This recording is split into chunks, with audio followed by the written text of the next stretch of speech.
오늘 함께 할 하나님 말씀 마태복음 5장 8절의 말씀입니다. 여러분 다 성경을 펴시기 바랍니다. 마태복음 5장 8절의 말씀.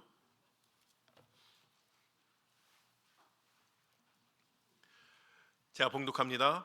마음이 청결한 자는 복이 있나니 그들이 하나님을 볼 것임이요. 아멘. 우리 첫 번째 복부터 오늘 여섯 번째 복인데 해볼까요? 하시기 전에 자신이 없으신 분들은 뻔뻔하게 성경책을 보시기 바랍니다. 마치 다 외우는 것처럼 어물어물 하시고 그렇게 하지 마시고 아주 자신 있게 성경책을 보시고 그냥 어물어물 하는 것보다 성경을 보시고 한 번 더 정확하게 읽으시는 것이 외우는 것에도 도움이 될 것 같습니다. 우리 심령이 가난한 부터 3절부터 심령이 가난한 자는 복이 있나니 천국이 저희의 것임이요. 애통하는 자는 복이 있나니 그들이 위로를 받을 것임이요. 온유한 자는 복이 있나니 그들이 땅을 기업으로 받을 것임이요. 의에 줄이고 목마른 자는 복이 있나니 그들이 배부를 것임이요. 긍휼히 여기는 자는 복이 있나니 그들이 긍휼히 여김을 받을 것임이요. 마음이 청결한 자는 복이 있나니 그들이 하나님을 볼 것임이요. 아멘. 참 잘하셨습니다. 여러분 만약에 오늘 이 예배가 다 끝난 다음에 여러분에게 어떠한 존재도 만날 수 있는 딱 한 사람만 택해서 어떠한 존재도 만날 수 있는 그러한 기적과 같은 일이 벌어지신다면 여러분 누구를 만나시겠습니까? 과거에 있었던 사람이나 또는 현재 어디 있는 사람이나 또는 먼 미래에 있는 사람이나 누구든지 한 사람 여러분이 딱 정해서 만날 수 있다. 그런 특권이 주어진다면, 기적과 같은 일이 주어진다면 여러분 누구를 만나시겠습니까? 요즘 내가 제일 좋아하는 연예인? 아니면은 이 세상에서 가장 돈 많은 부자? 아니면은 어릴 적 위인전에서 읽었던 그런 사람들? 아니면은 지금 어디인지 알 수 없는 첫사랑? 요거 조금 위험하죠? 아니면은 돌아가신 부모님? 여러 사람들이 있을 수 있겠다 그런 생각이 듭니다. 연예인 얘기하니까 갑자기 사이키 조명이 제가 갑자기 춤을 추거나 마이크를 들고 노래를 해야 될 것 같은 느낌이 들긴 하는데 여하튼 그런데 여러분 이건 어떻습니까? 여러분이 예수님을 만날 수 있다. 목사님 저는 마음속으로 맨날 만나요. 그런 거 말고 정말 예수님이 내 눈앞에 딱 만질 수 있게 도마가 의심했을 때에 그 손을 만지라 얘기하신 것처럼 만질 수 있는 그런 형상으로 우리가 예수님을 만날 수 있다. 그러면 어떨까요? 어떤 종교를 가진 사람이든 자신이 믿는 신이 있다면 그 신 만나는 것을 그 마음에 항상 소원으로 가지고 있죠. 유대인들도 마찬가지였습니다. 구약시대부터 모든 사람들이 가지고 있는 소망이 있다면 그들이 하나님을 만나는 것, 하나님을 볼 수 있기를 원하는 마음이 있었던 것이죠. 여러분 하나님을 만나서 하나님을 대면하여서 교제를 할 수 있다면 얼마나 좋을까요? 우리가 기도할 때마다 하나님께서 과연 내 기도를 들으실까? 내가 이렇게 기도할 때에 이 기도에 대해서 하나님은 뭐라고 말씀하실까? 어떠한 결론을 내리실까? 이런저런 생각을 하느니 하나님 만나서 그냥 물어보면 되잖아요. 바로바로 대답이 나오겠죠. 그러한 어떤 그 특권 때문에 어떤 그 유익함 때문에 저희가 하나님을 만나는 것을 고대하는 그러한 상황들이 있었죠. 유대인들도 역시 그랬습니다. 어느 날 예수님이 바리새인들하고 함께 있는데 한 율법사가 예수님을 시험하면서 묻습니다. 선생이요, 율법 중에 어느 계명이 가장 큽니까? 바리새인이 이렇게 물어봤어요. 그 당시에 바리새인들은 하나님을 만나는 방법을 사람들에게 가르쳐 왔었죠. 우리에게 주어진 율법 그거 잘 지키면 된다. 그거 잘 지키면은 하나님을 만날 수 있어 라고 그렇게 이야기했던 것입니다. 그래서 율법의 제도에 대해서 아주 엄격하게 사람들에게 적용해 왔던 것이죠. 하지만 누구도 이 세상에 있는 누구도 하나님께서 우리에게 주신 그 율법을 다 온전하게 지킬 수 없다는 것을 바리새인들도 알았어요. 그래서 바리새인들은 조금 더 쉬운 신앙의 전통들을 만들어 나아갑니다. 그 신앙의 전통 잘 지키면 우리가 하나님 앞에 설 수 있겠거니, 하나님을 만날 수 있겠거니, 그렇게 생각을 하는 것이죠. 그런데 그것도 여의치 않습니다. 만들었던 전통이 오히려 그들의 상황을 더 어렵게 만들었던 것이죠. 그래서 그들은 율법 중에 중요한 몇 가지만 추려서 그것을 잘 지키면 하나님 앞에 설 수 있다라고 이야기합니다. 하다 보니 그것도 여의치 않아요. 그래서 나중에 어떻게 됩니까? 율법 중에 가장 큰 것, 가장 중요한 것, 그거 하나만 잘 지키면 하나님께서 우리를 받아주실 것이다, 그렇게 생각했던 것이죠. 그래서 그 다음부터는 논의해야 하는 것이 무엇입니까? 율법학자들이 모여서 하나님께서 우리에게 주신 그 수많은 율법들 중에 뭐가 제일 중요하냐, 이것을 가지고 논의하기 시작한 것이에요. 그래서 이 율법사도 예수님에게 물어본 거죠. 당신은 도대체 무엇이 제일 크다고, 제일 중요하다고 생각합니까? 예수님을 찾아왔던 부다 청년도 역시 비슷한 질문을 하게 됩니다. 선생님, 내가 무슨 선한 일을 하여야 영생을 얻으리이까? 영생, 하나님을 만나는 것, 하나님의 일을 하는 것, 이런 것들이, 이러한 그런 표현들이 다 같은 것들이죠.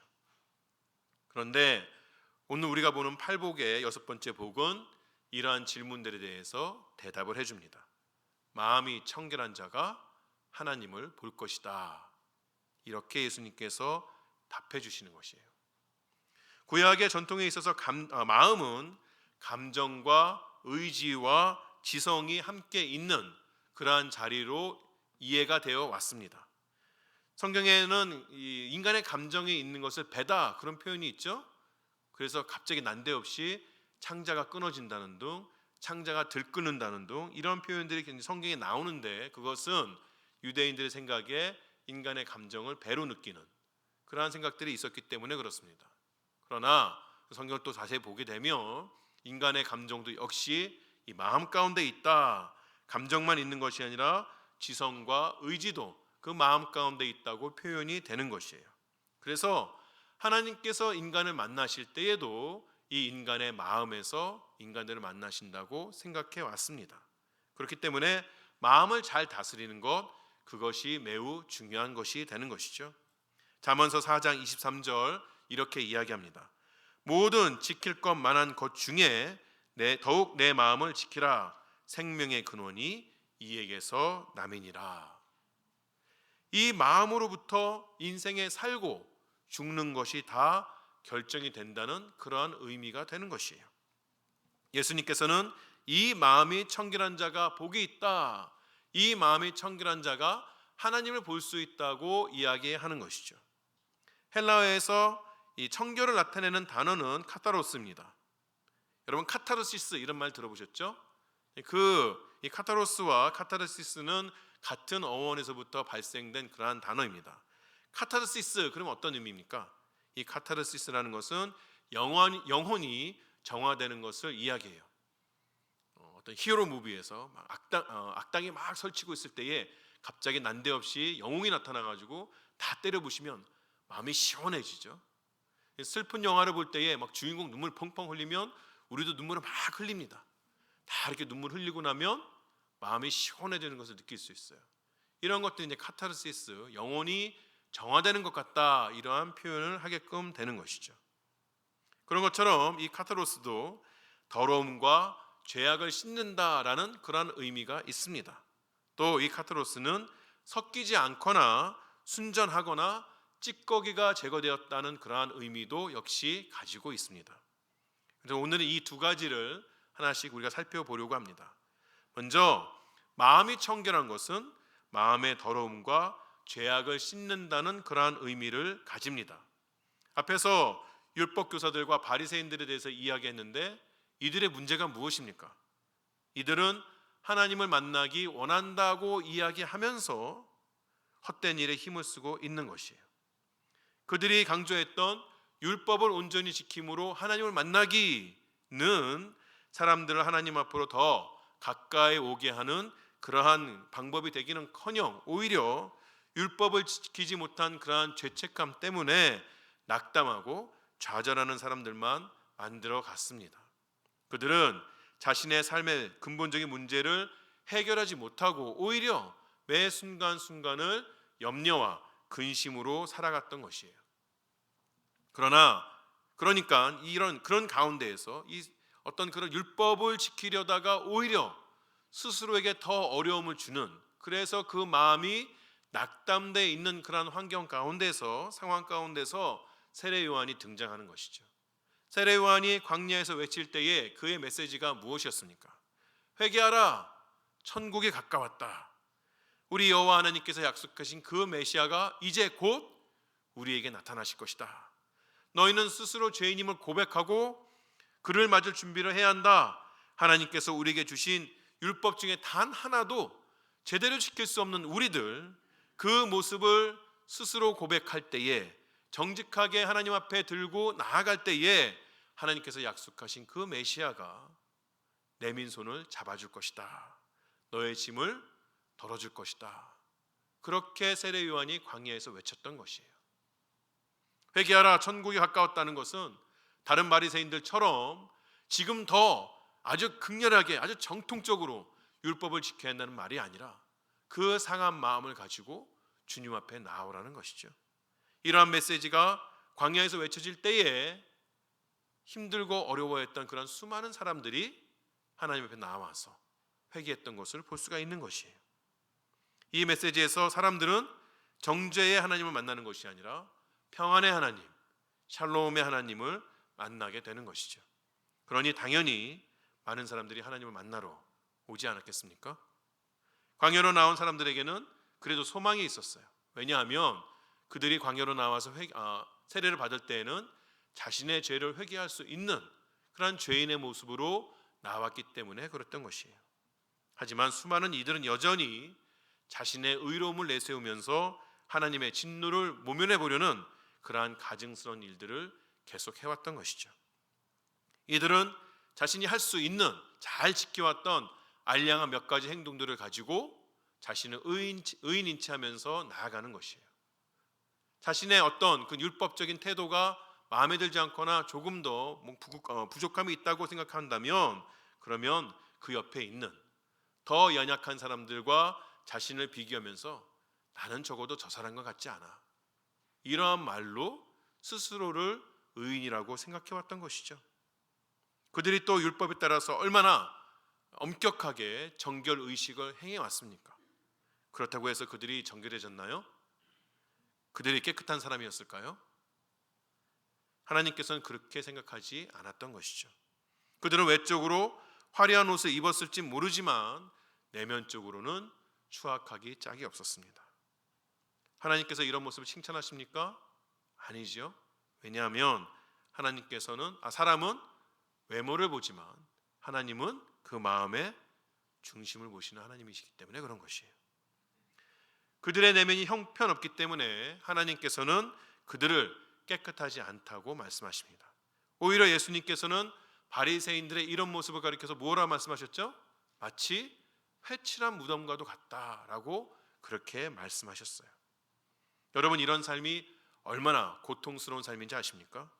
내면은 텅 비어 있는데 마치 자신이 대단한 의인인 것처럼 살아가려면 모든 것이 부자연스럽고 내딛는 발걸음마다 얼음판 걷는 것 같은 그러한 삶을 살게 되는 것이에요. 우리 신앙의 생활에는 이러한 것들이 없어야겠습니다. 겉모습으로는 화려하게 우리를 포장하면 다 된다고 그렇게 생각해서는 안 되는 것이에요. 영적으로 충분히 성장하지 않았음에도 불구하고 마치 자신이 대단한 능력을 있는 것처럼 그렇게 자랑해서는 안 되는 것이죠. 다른 사람과 자신을 비교하면서 적어도 난 저러지 않아, 그것으로 자신을 내세워서도 안 되는 것이에요. 남들은 그러한 외적인 모습, 우리가 잘 포장해 놓은 것들, 그러한 모습을 보면서 우리를 칭찬할 수 있을지 모릅니다. 그러나 정작 우리의 마음 가운데 평안은 찾아오지 않을 것이에요. 마음에 평안함이 없으니 하나님의 일을 한다라고 이야기하면서도 늘 입술에는 부정한 말, 불평밖에 없는 것이에요. 그리고 사람들과 어울리면서도 사람들을 판단하고 정죄하기가 쉬운 것이죠. 주님 앞에 서 있다 이야기하면서 주님 받으시기에 마땅한 모습은 갖추지 못할 때가 얼마나 많이 있습니까? 물론 반대로 이 가진 것이 많으면서도 겉으로 없는 채, 가진 것이 많은 거 티나면 내 인생 복잡하게 될까 봐 없는 채 저는 못해요, 죽어도 못해요, 저 같은 것이 막 이러는 것도 역시 문제가 되긴 합니다만, 여러분, 그렇게 겉과 속이 다른 모습을 보이는 것, 그렇게 살아가는 것은 다 더러운 마음을 가진 채로 살아가는 것입니다. 그렇다면 어떻게 우리는 우리의 마음을 깨끗하게 할 수 있을까요? 어떻게 정결하게 있을까요? 어떻게 하면 우리가 율법으로도 지워지지 않는 그러한 더러운 것들을 깨끗하게 할 수가 있겠습니까? 요한일서 1장 7절은 이렇게 이야기합니다. 그가 빛 가운데 계신 것 같이 우리도 빛 가운데 행하면 우리가 서로 사귐이 있고 그 아들 예수의 피가 우리를 모든 죄에서 깨끗하게 하실 것이요. 그렇습니다. 예수의 피밖에 없습니다. 죄악으로 찌든 우리의 더러운 마음을 정결케 하는, 깨끗하게 할 수 있는 방법은 오직 그리스도의 보혈밖에 없는 것이에요. 예수 그리스도를 믿는 그 믿음이 우리를 깨끗하게 만들어 주는 것이죠. 사도 바울은 디도서에서 우리의 정결함이 우리의 어떤 행위로 이루어지는 것이 아니라 오직 그리스도의 자비와 사랑으로 이루어지는 것임을 분명하게 이야기해 줍니다. 디도서 3장 4절 5절에 이렇게 이야기합니다. 우리 구주 하나님의 자비와 사람 사랑하심이 나타날 때에 우리를 구원하시되 우리가 행한 바 의로운 행위로 말미암지 아니하고 오직 그의 긍휼하심을 따라 중생의 씻음과 성령의 새롭게 하심으로 하셨나니. 여러분, 그리스도의 피밖에 없음을 아시는 여러분 되시기 바랍니다. 자신의 능력을 과신하고 헛된 공로를 의지하는 그러한 자가 아니라 오로지 보혈만이 우리를 정결하게 하고 하나님께 가난하고 아통한 마음으로 나아가는 그러한 우리가 되어야 하는 것이죠. 두 번째로, 마음이 정결한 것은 찌꺼기가 제거되어서 순전해지는 것을 말합니다. 다른 말로 하면 정결하다는 것은 다른 어떤 것도 더하거나 빼거나 섞거나 하는 것이 아니라는 말입니다. 그래서 어떤 목사님은 이것을 가리켜서, 이 정결한 마음을 가리켜서 일심과 전심이라고 그렇게 표현했어요. 시편 24편에서는 어떤 사람이 하나님의 성산에 올라가서 하나님을 만나게 될 것인가에 대해서 말하고 있습니다. 3절과 4절을 제가 읽어드리겠습니다. 여호와의 산에 오를 자가 누구며 그의 거룩한 곳에 설 자가 누구인가? 곧 손이 깨끗하며 마음이 정결하며 뜻을 허탄한 데 두지 아니하며 거짓 맹세하지 아니하는 자로다. 이 4절에 보면은 네 가지가 설명이 되지요. 손이 깨끗한 것이다, 마음이 청결한 것이다, 뜻을 허탄한 데 두지 아니하는 것이다, 거짓 맹세하지 아니하는 것이다. 이 네 가지가 우리로 하여금 하나님의 성산에 올라서 하나님을 만나게 된다고 설명하고 있는 것이에요. 그런데 이 네 가지는 다 서로 연락되어지는 것입니다. 함께 연결이 되는 것이에요.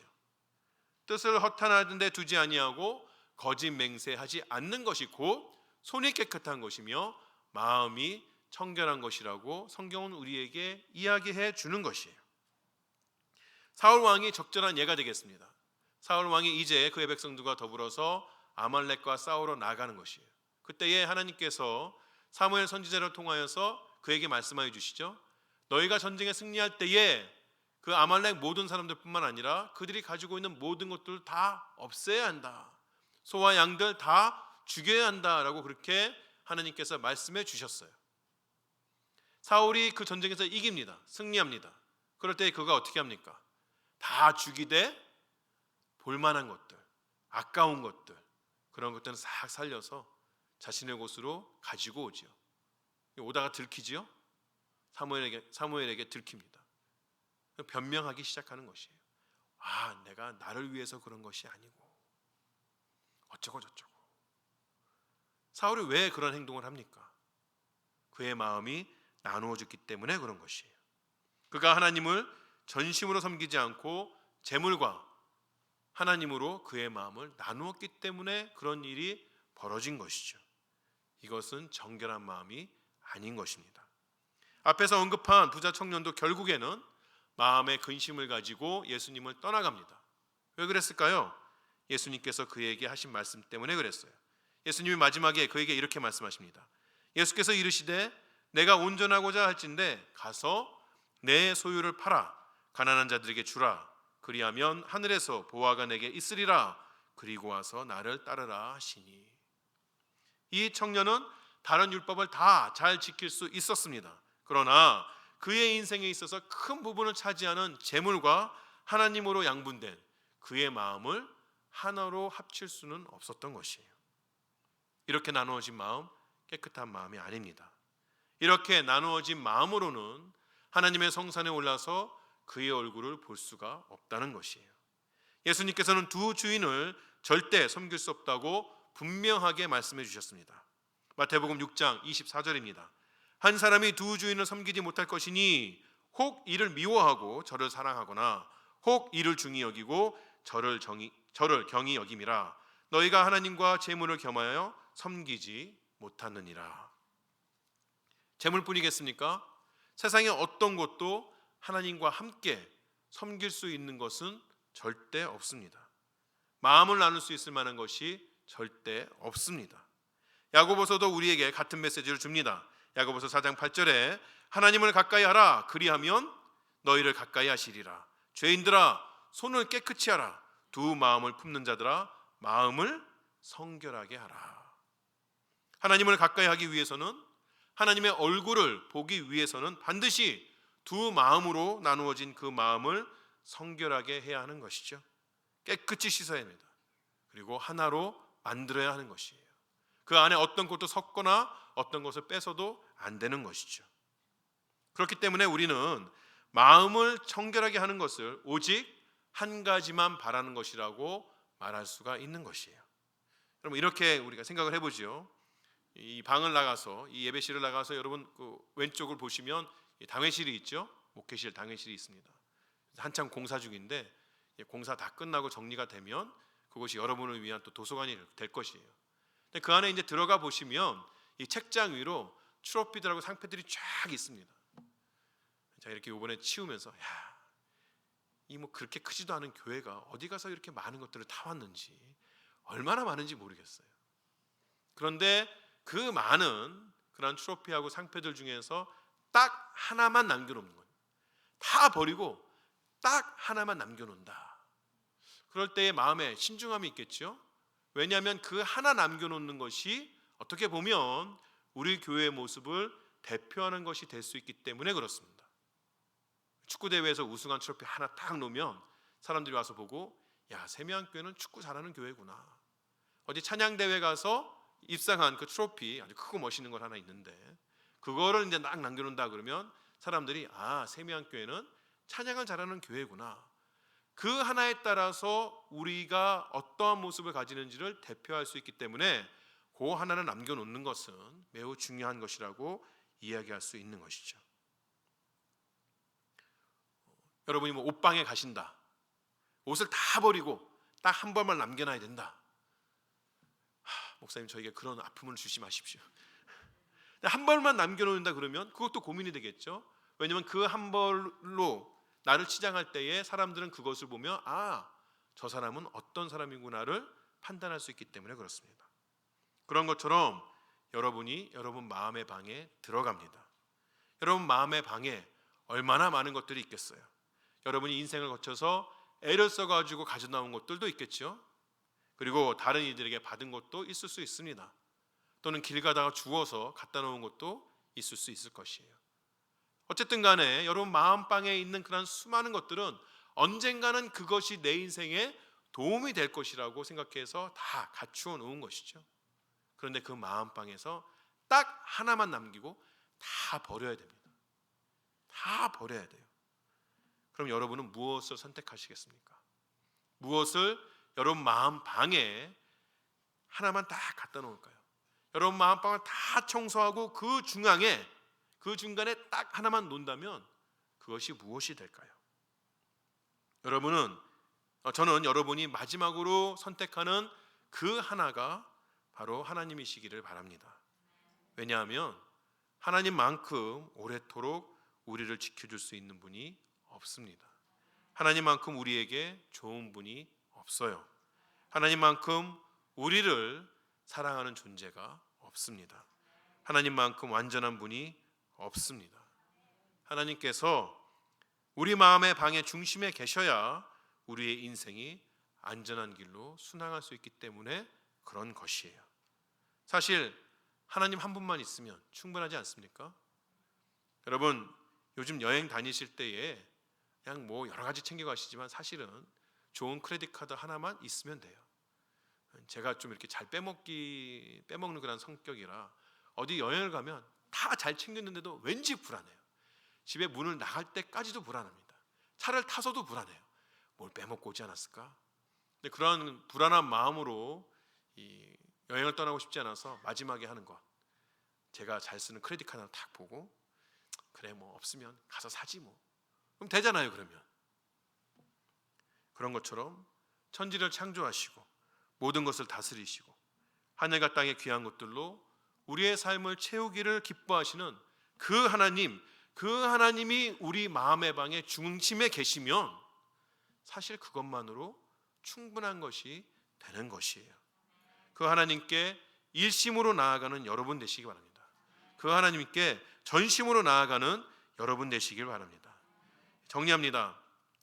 마음을 청결하게 하는 것은 더러워진 우리의 마음을 예수 그리스도의 보혈로 깨끗하게 씻는 것입니다. 마음을 청결하게 하는 것은 잡다한 모든 것을 다 내어버리고 하나님만을 위해서 일심을 가지는 것이 마음을 청결하게 하는 것입니다. 이럴 때에 우리는 하나님을 보게 되는 것이에요.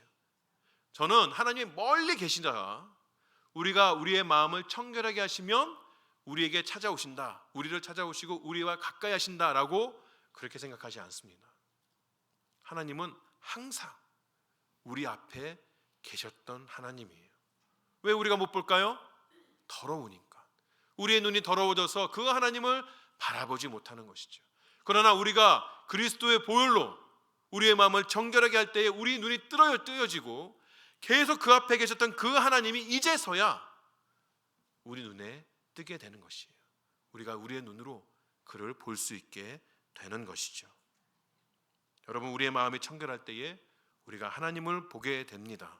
하나님을 본다는 것은 이 세상에서 하나님의 성품을 느끼고 은혜와 사랑을 받아서 누린다는 의미입니다만, 더 우리가 궁극적으로는 종말의 때가 될 때에 우리의 두 눈으로 그 하나님을 똑똑히 보게 된다는 그러한 이야기입니다.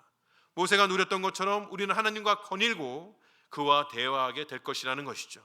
그런 친밀한 관계를 누린다는 것은 우리에게 더 이상 고통과 어려움이 없다는 것, 그 모든 것들이 다 사라진다는 것을 의미하는 것이며 우리의 삶이 더할 수 없이 형통해진다는 의미이기도 합니다. 마음을 청결하게 하는 우리가 되어야겠습니다. 그러므로 이 땅에서 그리고 저 천국에서 하나님을 보고 기뻐하는 그러한 삶을 살게 되는 여러분이 되시기를 주의 이름으로 축원합니다. 기도하시겠습니다.